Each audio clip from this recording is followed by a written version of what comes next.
Hitik na hitik sa mga aktibidad ang Pakalog Festival ng mga taga-Pasig. Kabilang na dyan ang street dancing competition ngayong araw. Mula sa Pasig, may ulat on the spot si Rida Reyes. Rida? Kasama yan, Rafi, dito sa Barangay Santolan sa Pasig. Maaga nga nagsimula ang mga kasiyahan ng mga residente dito. Bago pa man sumapit ang bagong taon, yan ay sa pamamagitan ng taunang Pakalog Festival dito sa Pasig.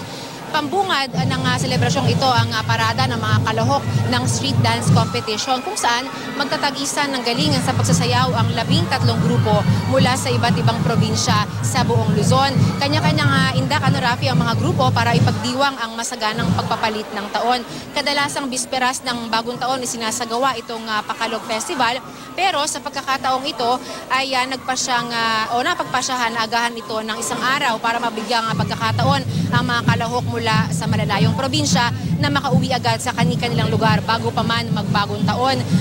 Bukas naman ay magpapatuloy itong kasiyahan kung saan maraming mga aktibidad ang nakalinya. Kasama na riyan ang mga kantahan, mga pabingo, meron ding Miss Gay Parade at ang sabayang salo-salo syempre nung lechon na kanilang pinakahihintay ng mga residente hanggang sa pagsapit ng bagong taon. Layunin din ng Pakalog Festival na hikayatin ng mga residente na sa halip na magpaputok ay gumamit na lamang ng mga alternatibong pampaingay o kaya naman ay makisaya na lamang sa pagdiriwang ng buong barangay.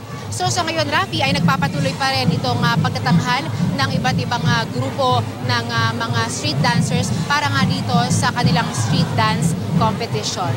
At yan muna ang pinaka-latest mula rito sa Pasig City. Rafi. Rida, taon-taon yata lumalaki halos yung festival na yan. Marami na bang mga dumadayo, pati mga taga-probinsya at nanonood dyan, Rida?